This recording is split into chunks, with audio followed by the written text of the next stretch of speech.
The real matrix is conditioning. It's made of invisible mental code, written through repetition, fear, and social reward. From the moment we're born, our brains are programmed to seek approval, follow rules, and avoid discomfort. Neuroscience calls this predictive processing. Your brain doesn't see reality directly. It predicts it based on past experiences. That means most of what you perceive isn't truth. It's memory, habit, and expectation. The system isn't mystical. It's biological. It's the feedback loop between the amygdala fear, the prefrontal cortex logic, and the reward circuits that crave safety and validation. The more you conform to what feels safe, even if it's limiting, the stronger the loop becomes. Over time, your nervous system learns to equate obedience with survival. That's why rebellion feels dangerous even when it's necessary. The real darkness isn't external control. It's internalized control. It's the silent voice that says, don't stand out, don't question, or don't risk being wrong. Those thoughts aren't yours. They're the system's attempt to preserve its own order through you. Psychologically, this is how fear maintains hierarchy, by convincing you that uncertainty equals threat. But uncertainty is actually freedom, because it's the space where your brain stops recycling its predictions and starts perceiving again. Escaping the matrix, then, isn't about fighting power structures. It's about rewiring your predictive mind.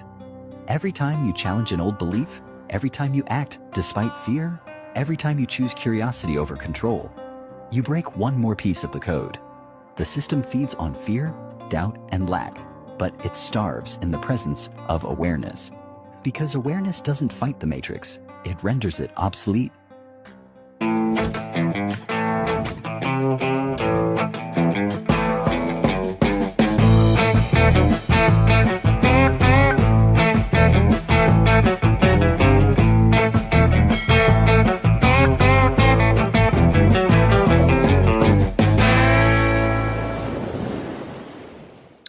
Hey, Inspire Tribe, my fellow freedom lovers. John Nolan here. Thank you so much for tuning in. It is Wednesday. It's Wednesday, November 5th.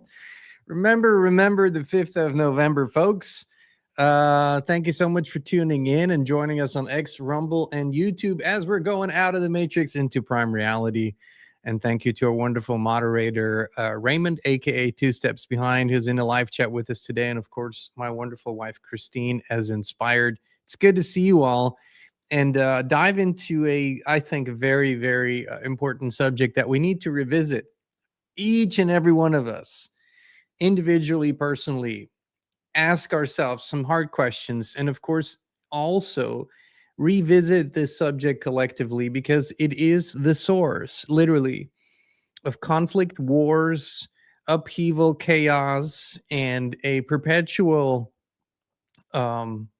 enslavement of each other, actually, and societies at large. And what we're talking about is the trap of belief systems. And it's not necessarily so much about what each individual belief system gives to the believers or wants the believers to believe. It's about the concept of belief systems themselves, which are traps that keep truth seekers in a loop, and that keep people boxed into a certain box and fighting others who are in different boxes. This is what has literally been, that's what you could call the mind virus with Tico. We've talked about this. If you could identify a large part of the mind virus as that, it's the very act of choosing beliefs that could be considered part of our insanity. Because what is a belief? Well, a belief truly is just a cosmology. It's just a choice. It's just something people choose to think often. And because they think it often, they then deem it to be what? The truth. But a belief is not the truth. A belief is just a concept. And there's a reason why we choose beliefs. There's a reason why we stay true to beliefs, meaning we are invested in them. And there's a reason why we even die for them. It's quite incredible, actually, how many people die for their beliefs, are willing to put on a bomb vest and blow up hundreds of people and themselves in the process for a particular belief. That's what wars are fought over. That's what protests and violence. And I mean, it's all built on beliefs and belief systems. So let's dive a little deeper in this here today. Okay, it's not cooperating yet. Here we go. So let's dissect the anatomy, the anatomy of what we might call the trap, the anatomy of belief systems. What do they offer, and why do people choose them? We have an inherent need. Every child, every baby, every child has an inherent need to belong. It's the strongest need of a child. This is something Christina and I discuss often, and she says the reason why abused children still choose their parents over anyone else is because they want to belong, because their strongest need, internal need, is to belong. And so when we go through life and we choose belief systems, whether that's our religion that people choose, whether that's the political party they choose, whether that's a particular conspiracy that they choose, being a flat earther or being Camp Nasara Jasara, Camp Q, Camp MAGA, Camp Woke, Camp whatever. Doesn't matter. I'm not here to criticize any particular of those systems or try to disprove it. There's a reason these systems exist in the first place, and it's not because any one of them has the truth, but every one of them claims to have the truth. Here's what they really offer. They offer a place where we can belong, a place where we can feel like we have identity, a place where we can feel like we're part of something bigger. And that's why a really, really good belief system is created with the usual hooks and traps. It doesn't start like that. It just starts like something mysterious, something worth exploring, something worth looking deeper into. And then it begins sucking you in with rules, with sort of heart traps. It's time to commit. It's time that you realize that this is the truth. All of these. And so once this begins, there's an identity, right? There's an identity. That identity then merges with the particular belief. And all of a sudden, you're sucked into that microcosm. And we've seen it over the last years. For example, political movements and social movements that have emerged.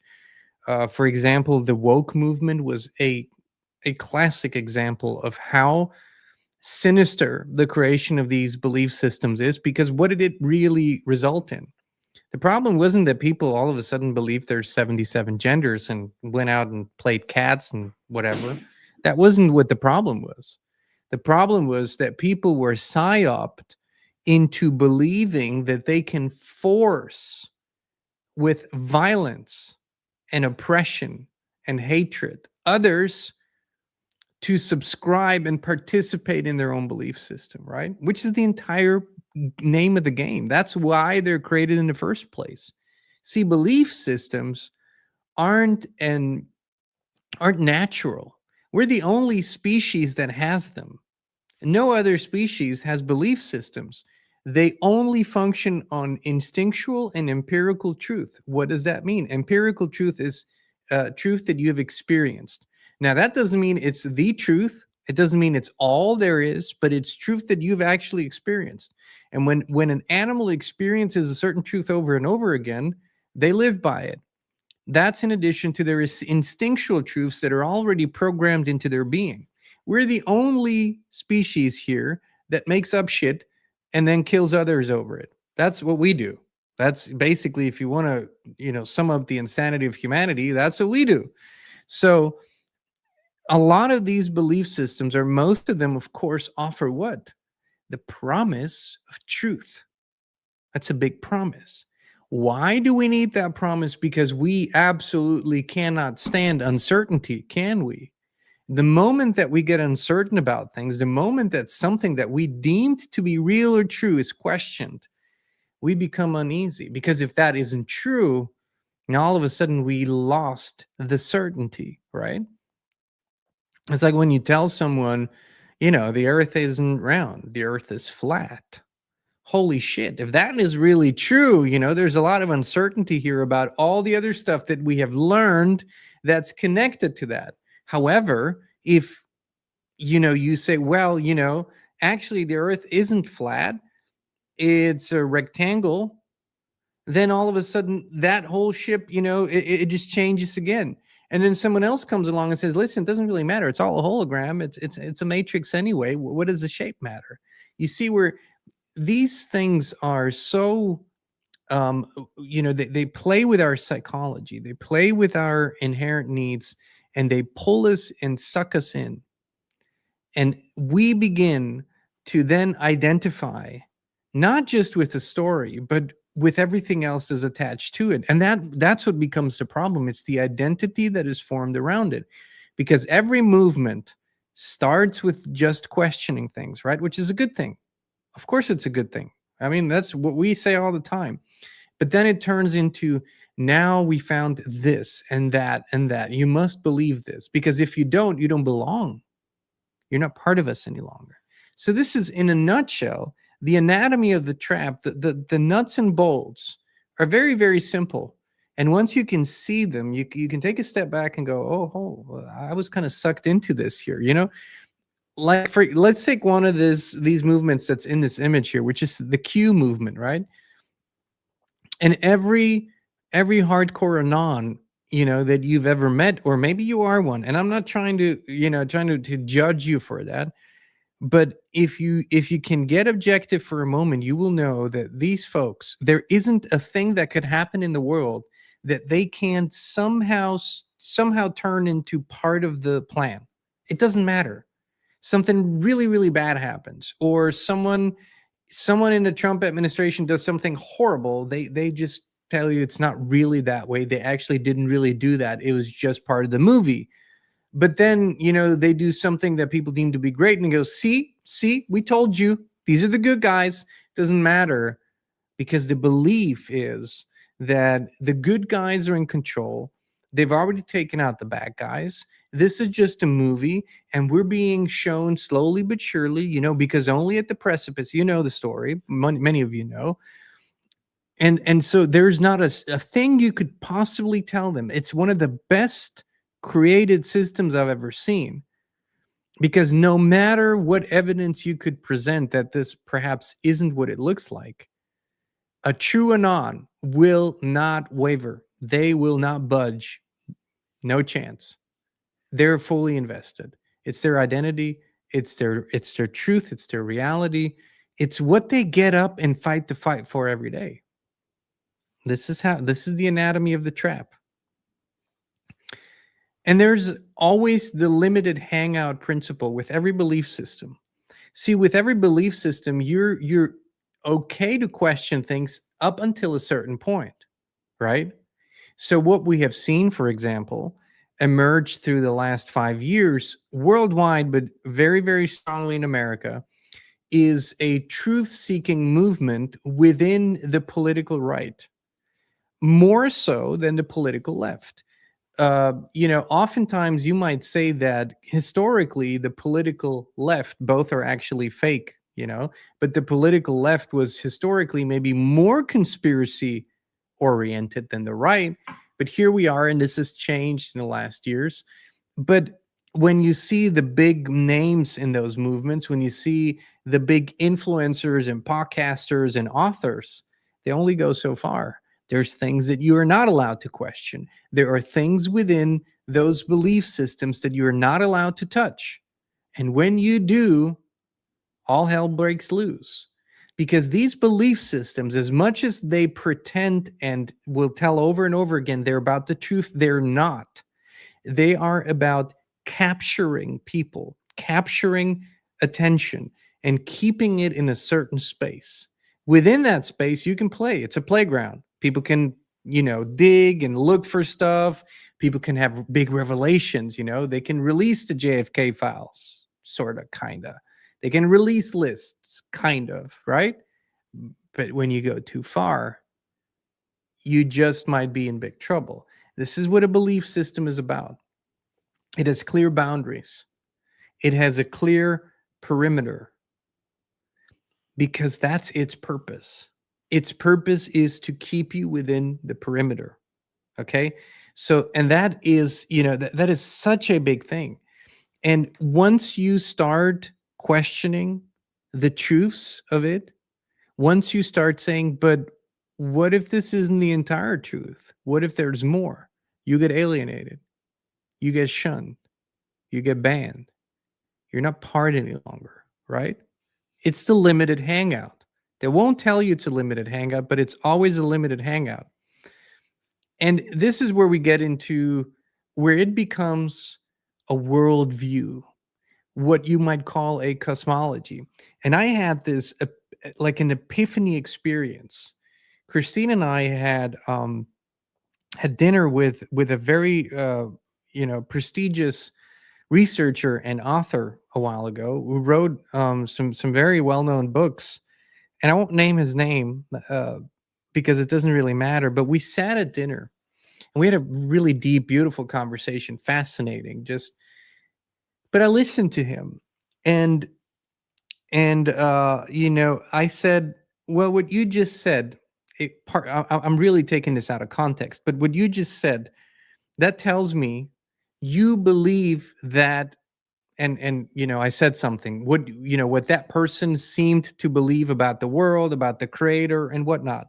And he says, oh yeah, you have to pick your cosmology. He said, you have to pick your cosmology, and once you picked it, you have to live by it.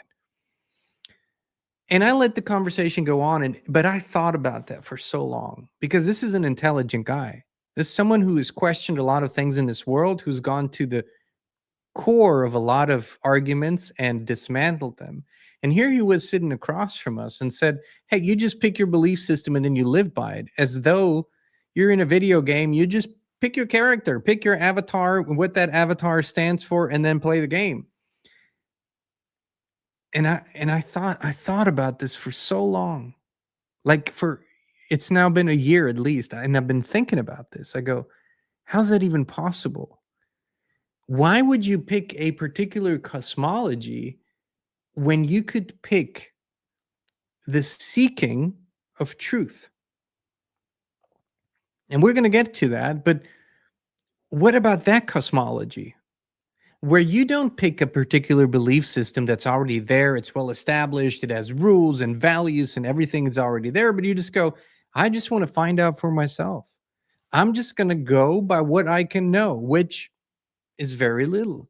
But see, belief systems build their own little sub-universes, right? And once you're in that sub-universe, once you know how it functions, how it, once you know the lingo, the jargon, right? You know what they talk like and what matters to them, the symbolism, right? You're in the know. It's like you're in your own world with that group of people. And what that group offers, the longer it exists, the more it offers certainty. It says we have a total picture of reality. It's what the Q crowd says, is what the flat earth crowd says, is what the new age crowd says. Any group will tell you they know it. They figured it out, right? They have it. They are in possession of how it really works, who the bad guys are, who the good guys are, what we need to do. They build their own universe. And that can be very attractive to people, specifically folks that never belonged before, always had a hard time fitting in, are very uncertain, are discouraged, fearful, shook by the chaos in the world. Now, what they look for more than anything is something that feels reassuring, something that feels good. And when you feel that for the first time, you enter that door into that world. People do that all the time. They enter that door and they go through it, and they look what's around, and they start adopting these things a lot of times without questioning any longer, because every one of these cosmologies has a certain amount of truth in them. It must be that way to pull people in. But this is really what you might call the control architecture, right? This certainty, this we know it attitude attracts a lot of people, because like I said in the beginning, one of our biggest psychological failures, if you will, is our addiction to certainty, that we must know things for sure. That's why we want safety, security. That's why we want protection. That's why we want long-term planning, right? Because we need to be certain about certain things. But here's the thing. When you are a truth seeker, really, and I've heard people over and over tell me, John, I'm not a truth seeker. I have found it. I found the truth. Good for you. I believe you're full of shit, but I'm entitled to believe that, because here's the thing about truth. While we are in these bodies, and while most of our days are interpreted by our limited senses, right? We can see a fraction of the electromagnetic spectrum, like a fraction of a fraction of a fraction. It's so tiny that the fact that we say that we can see with our eyes, we're legally blind and deaf. So the fact that we interpret most of our reality with our physical senses should already give us sort of the hint that we don't know all that much to begin with. And there is a dilemma here. While we seek truth, at the same time, we accept that a lot of the truth might never be fully known while we're in these bodies. We can perceive some of it. What is more likely to happen is the deprogramming from untruths, because it is much easier to find out what the truth isn't than to find out what the truth is. You take an event. I always take this event because it's quite easy to find out what the truth isn't, like 9/11. It doesn't take long to find out what the truth isn't.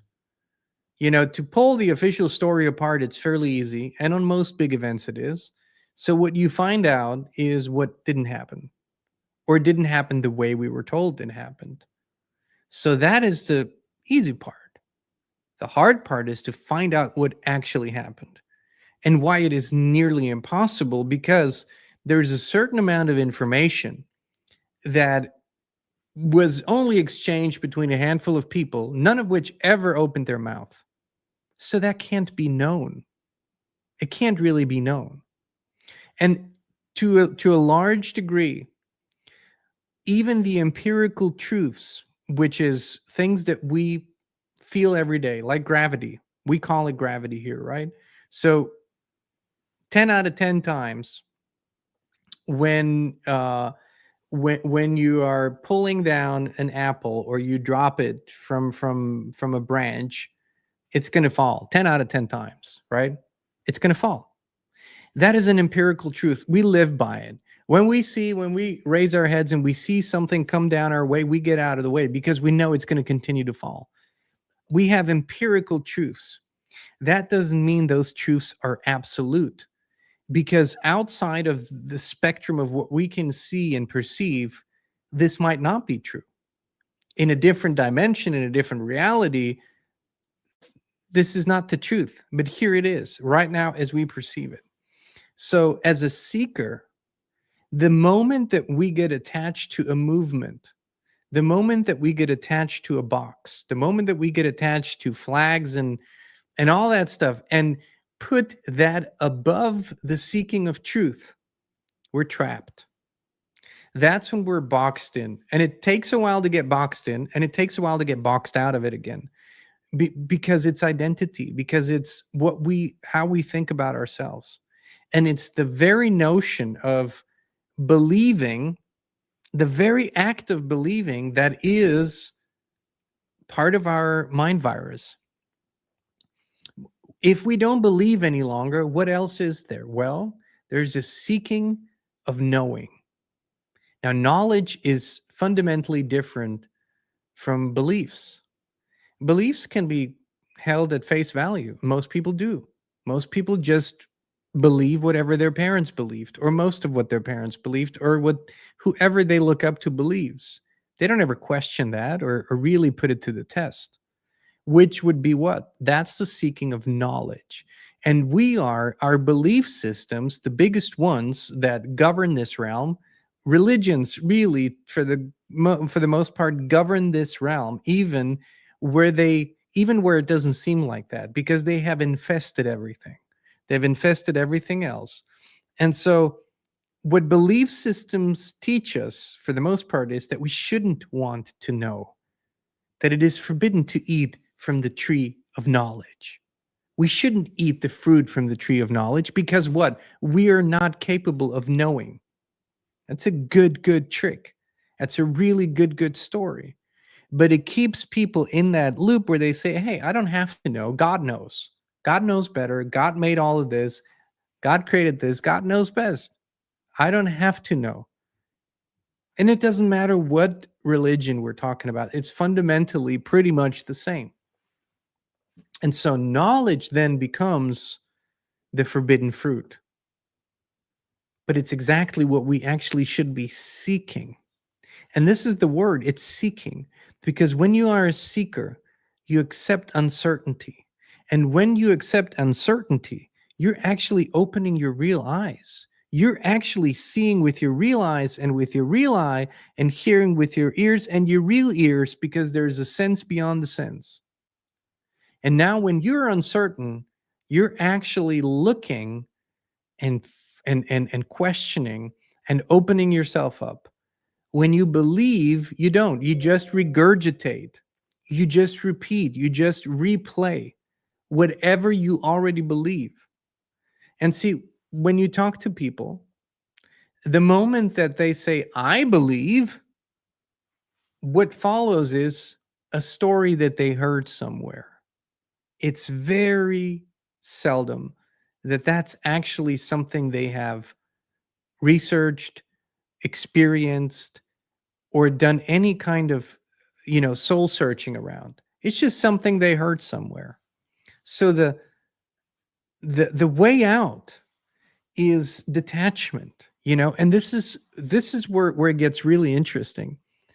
Because see, when you study the people in our known history that really inspired others, they they had they had a certain kind of detachment from all sort of reality as we know it.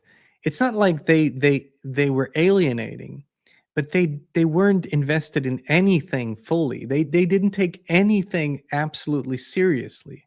As a matter of fact, when you get to the stage of truth seeking where you accept uncertainty, you take nothing 100% seriously. You shouldn't. You shouldn't take anything 100% seriously. That's a big statement. It's a triggering statement, but you really shouldn't, because that's when you cement it into a belief system. And how much can we know for certain? I don't know. There's very little compared to the big spectrum of information that's out there that we can actually know for certain. So then our curiosity should be higher than our need for certainty. And I've always admired people that could sit with a with one of those radical folks. Radical folks are, they know. They know what they know, and no one can tell them different. And most 99% of the time, of course, they don't know. They just believe they know. But these folks, with their strong beliefs, they're willing to defend them with their lives. And when somebody sits across from them at a table and simply debates them and asks questions and just says, what if, in my experience, have you ever considered? These folks get mad. They get mad. Why? It's because you are rattling the cage. You're pulling the rug from underneath their feet that they deem to be an unshakable reality, right? And so this is what we're in sort of the bigger context. We're in a time of such changes and such transformation where fixed truths and belief systems all of a sudden are not so true and not so believe worthy any longer. And not too long ago, folks believed that the horse is going to be eternally the best mode of transportation. And perhaps they were right, but they also believed that there couldn't be anything else. How many horses do you see outside of Amish country? How many horses do you see on the road today? Traveling, for that matter, you see? But at some point, people believed wholeheartedly that's all that there is and ever will be. That's the best that it can be. Well, if you need to go a little faster and longer, well, take 4 horses, not just one. Here we are, and we're once again in a very transformational stage where reality, as it was presented to us for the last couple hundred years, is being rewritten in front of our eyes. And what we're being asked to do is stop believing in the old way and start believing in the new way. And within the new way, there's many little groups that you can join. As long as you join one, as long as you become a member of something, as long as you sign up for one particular belief system, one cosmology, you're good. You are really only a thorn in the side of this entire system when you don't want to belong to any of those. Not out of rebellion, just out of curiosity. Just hold on a minute. Well, you guys are right about this, but there's a whole lot of shit here that I don't think you got all figured out, you know? And that's why when we really speak about what matters the most to us, it's the knowable truths that we can repeat over and over again. For example, let's get back to the apple. You take a seed out of an apple and you plant it into somewhat fertile soil. 10 out of 10 times an apple tree will grow out of that seed, if anything grows. If it doesn't grow, it doesn't grow. But if it grows, it'll always be an apple tree. Won't ever be a peach tree. It'll always be an apple tree. That is a knowable truth. That is a repeatable truth. So when we go into within this construct, what we call nature, there we find some fairly knowable truths. Even those are being manipulated, even those are being toyed with, yes. But we find the most knowable truths there. In the spectrum of artificial systems, we find virtually no truth. And this is this can be sort of a very challenging period in anyone's life to go, I had this all figured out. I had a life. I had a program. I had a routine. I knew what I was doing. I was walking towards a certain goal. I wanted to achieve this. I wanted to whatever. And when you then admit to yourself that these aren't actually facts or truths, but merely belief systems, that can be a very challenging time.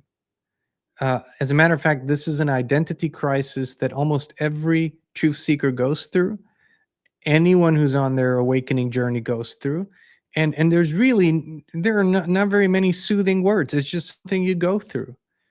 And, in my case, I didn't become bitter about it. I just see it for what it is, a belief system. Anything out here in the artificial world, and what I mean by that is any human-made systems, the economic system, the financial system, the scientific system, the medical system, all the other systems, it's all just make-believe. It's just made-up stories. Now, I know the majority of people believe in it. They believe it to be true. So I conduct myself accordingly when I am within those systems. I don't go around and try to burn them all down. No. But where I can, I ask questions for myself and to others. And I simply say, well, have you ever considered? Could it be possible? Is there another way to look at this? Which is curiosity. And there are folks within this arena, very, very few, who did not pick a cosmology. And what I'm asking you to do is, maybe for the time being, don't pick a particular cosmology, a particular belief system, but just commit yourself to being open to new data, to new discoveries, right? to new experiences or experiencing truth in a bigger way. Because here's the thing about truth. Because we're limited in our perceptions, because we usually don't wander around in expanded states of awareness and consciousness, we usually only see a perspective of the truth. It's like looking through a lens, a particular lens. We see part of it. We don't see the whole thing. Now, the longer we walk, the more we open ourselves up, and the more curious we become, the bigger the lens becomes. So we see more of it.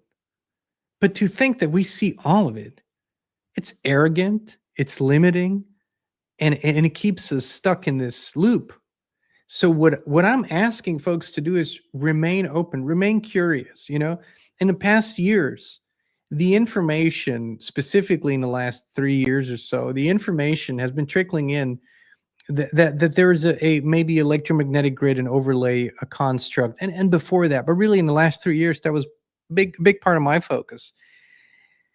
But to treat it as a certainty, to say I know this for sure, that would be a huge danger. It's what I currently see and can perceive, and what a lot of data seems to be pointing towards. But I won't ever close down and say this is it. There's nothing else to look at. To the contrary,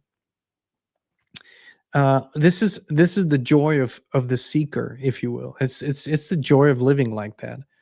And I've never found a real seeker that conducts themselves like that, who is a fanatic who wants to kill others over that particular belief system, because it is not a belief system.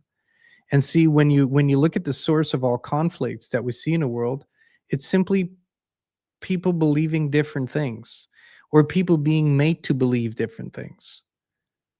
Now those, and today I didn't talk as much about that, those who brought into existence the very concept of belief system. See, this wasn't always here.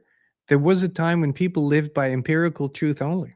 They lived by what their instincts told them, and they lived by what they could experience and learn through experience, period.